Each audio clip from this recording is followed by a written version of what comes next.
So it is time for the ElseViews, and this is the portion of the show where we talk about the things that we have been reading, watching, listening, doing, other things too.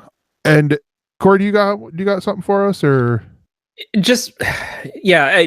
I kind of thought like what I was going to bring up this week. Many things that I watched during the holidays. Yeah, real quick, I started listening to Charlie Bliss after your recommendation last week.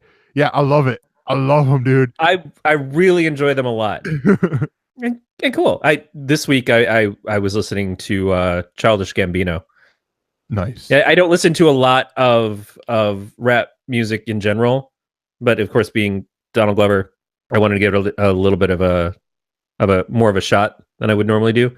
And he's so incredibly talented, and I like a lot of his stuff, but it's still very different to me. But I want to spend a little bit more time with it. But that's not what I'm going to review this week. I don't know if you saw it. My wife and I, my wife especially, are pretty big fans of the Goldbergs. Yes. And this week they had, in place of the Goldbergs, and I don't even know if it was going to record, but I managed to catch it just in time anyways. They had the pilot for the spinoff, which I don't think they've even named. They just said the Goldbergs present a 90s special or something. Yeah, so what you're referring to is what was going to be the 90s spinoff that followed the gym teacher and Tim Meadows' character. Tim Meadows was the guidance counselor and becomes the principal of the school. And it has some of the other teachers who've been on the show, and a guest star is in there as the drama teacher. I don't know his name, but the guy from Broken Lizard who plays one of the teachers who's kind of abusive to all the kids. Yeah, I can't think of his name either. And then Sekar Ramrod, that one. That guy. Yeah. And then Ned from Groundhog's Day, who played the principal before, does the handoff to Tim Meadows' character. And Beverly Goldberg shows up in a couple of times too, because you have to have that handoff. It's about Tim Meadows takes over the school as the principal. It mostly revolves around his character and the gym teacher character.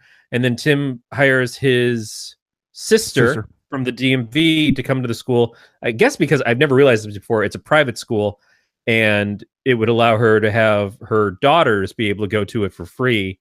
And it's told from the perspective of one of the daughters, who is more the troublemaker one, coming to the school for the first time, like in the way that the other one is told from the perspective of Adam, who's the youngest in that. And it's pretty base. It follows the same kind of structure of any Goldbergs episode, of the highs and lows of like, oh, we're doing this, and oh, we hit this misunderstanding, and oh, we take it way too far, and then we step back and we find our understanding of each other's feelings, and we work everything out.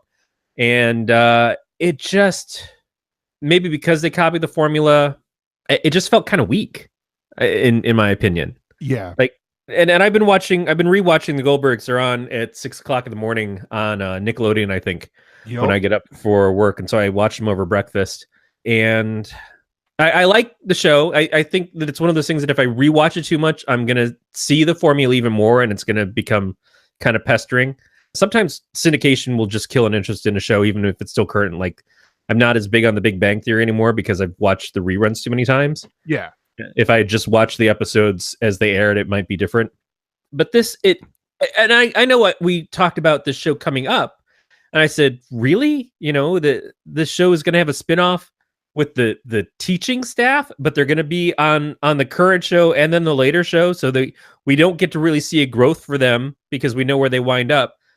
I always have a problem with time travel stories for that. It just seemed really odd. Plus, it takes place in the 90s and isn't fresh off the boat. Also, already a 90s series for ABC at the moment. Yeah. So it doesn't even break any new ground. It's just more of kind of the same from two different directions. Mm-hmm. And just in general, I didn't think it was that funny. I like Tim Meadows a lot. I like the guy who plays the coach. They're great on the Goldbergs, especially as their characters. And on this, it just didn't seem to do anything particularly humorous. Like, maybe I'd have to go back and rewatch the pilot for the Goldbergs to see if it was that funny from the very beginning. And since this is a pilot and a spinoff, it has a couple strikes against it normally. But it didn't appeal to me. I don't think it would go on DVR. So because I did watch it, and actually this was going to be mine, but then I'm like, you know what? Let's do something a little different here, and let's finish your review of the thing I'm going to talk about. But I did enjoy it. I tend to give a lot of leeway to things, but I heard that this is not going to be picked up. I kind of believe it. But like this was even before it was like released. Like they did I think they aired it for that second shot. I mean, it's I didn't mind it. That's exactly it. I didn't mind it, but I didn't love it. I didn't even really care for it. It was so utterly forgettable. It was standard ABC fare, but with the ABC funny shows, some of them stand out. Yeah. You know, I am at this point, we're watching the middle till the end, and I feel like it's definitely had its highs and lows, but I think that they're kind of crushing it in this last season because they need to and because they get to go out knowing what's coming up. I think the Goldbergs is very good. I love Blackish. Yeah. But there are other ones that I see and I catch episodes here and there. Like Fresh Off the Boat, I don't think is terrific. I watch it and it's fine. It's if it's on in the background. Mm-hmm. Same with American Mom. Yeah, American Mom, American Housewife, or whatever it is. Yeah. I expected that show to be so much better. The two leads are terrific in other things, and in this, they're just sort of, it's the same stuff that we've seen so much before, and maybe because of the cattiness of the character, it's less appealing. And this was even below those to me. It's like I watched it once, and I'm like, well, I'm probably never going to look at this again. Maybe it's just because it's got too much of a pedigree that has to ride off of with the Goldbergs and yeah. So the hope with this was it did get shot down from ABC at first. They decided to give it a shot. It's called 19-something spinoff, or the 1990-something spinoff. It's also called Schooled. That's what it'll be on IMDb. The quote that they have in here from the Goldbergs creator, Adam Goldberg, is it's airing as a regular episode, as a spin-off special, or quote-unquote spin-off special, and hopefully people won't be too confused, says the Goldbergs creator, Adam Goldberg. We just thought a spin-off was a slam dunk. It tested higher than the Goldbergs pilot, and we were excited about taking two of the most popular side characters and spinning them off on their own show. It had all the elements, all the nostalgia I do well. Man, I'd be more into a JTP show. Yeah, and it's kind of like a family show. ABC wanted something of a workplace comedy show and picked up The Mayor, which has then been canceled. And yeah. So basically, it sounds like they aired this for a couple reasons. The other reason being because of the fact that there's quite a few spinoffs going on right now. You have Grownish over at Freeform, which is a Blackish spinoff, which has Dion Cole and Yara Shahidi doing double duty now with that, because where she's sort of been written off because she's at college, she's still going to probably going to make appearances, be more recurring character over on the Goldbergs on Blackish, but he still appears fairly regularly on both, and he's, I believe, number 2 in the credits, in the opening credits for Grownish. Then you got Young Sheldon, which I'm okay with. So, and that's where ABC came back and was like, "Yeah, let's give it a shot." And he looks at it this way. Adam Goldberg looks at it this way: if enough people liked it, it where it has enough ratings to where it's going to get developed at ABC, great. Or if they're like, well, maybe ABC Family's a better form, or not ABC Family, Freeform's a better place for it, then okay. Or there's the third option of Sony doing something, because Sony is the producers, the production company that does the Goldbergs, so that they can do something with it there too. So it is one of those things that it could go somewhere. It needs, man, I don't know. It feels like CSI spun off, and it's not even that this is CSI Miami, which became venomously awful as time went on. But it feels like it went straight to CSI Cyber. It just like the quality is just not there. Maybe CSI New York. Maybe it's one of those things that like people just forgive it that it exists, and like, fuck it, it's Thursday. Who the hell says anything on right now at 10 o'clock? I'll leave it on while I'm waiting for fucking Colbert to start. I just, I didn't want it to suck. I didn't see the promise of the premise of it. It's weird to me to do the time jump to the 90s with characters that are in the regular show. And like, it's not like we're going to get to see Adam show up in a cameo because, hey, Adam, did you have like Gary Coleman syndrome? Why are you still looking 15? Even though it's been 10-ish something years since whenever. I felt like it tried to push the best that it could from the show that it was stealing from, and didn't do enough to be its own thing, and wasn't funny enough to be interesting. Yeah. And that was too many strikes for me. Yeah. So I'm going to talk about a thing that you talked about, what, 4 years ago? 3-4 years ago? I don't know. It's been that long. It's only like 6 issues, man. But well, 5 issues, but you talked a while back ago about, and this is 4 kids walk into a bank. Now, I think I might have mentioned this last week that I was reading it, but since then I've finished it. The one thing I will give is the writer is Matthew Robinson, I believe. He's the guy who's writing the Phoenix Resurrection over at Marvel. Matthew Rosenberg is the writer. Rosenberg. Yeah. And Tyler Boss is the illustrator. Yeah, Tyler Boss is the illustrator. And it's published by Black Mask Studios. Yep. All that stuff there. Originally published last November was the trade paperback. And this is one of the things, like, the premise is really basic. You have a girl and her 3 best friends that they, live in this small town, everything's fine. And then these guys come into her house and apparently are her dad's friends and bring him in to rob a bank, sort of blackmail him into robbing a bank. And that's where she goes, we're going to rob it before them to help dad out. Stuff develops as it goes on. I'm going to be a little vague here for Corey because I know you want to finish reading it. I would like to. Yeah. And it's definitely something that, oh my gosh, it was really good. I love the art. The art style honestly reminded me of Matt Fraction and David Aja's Hawkeye.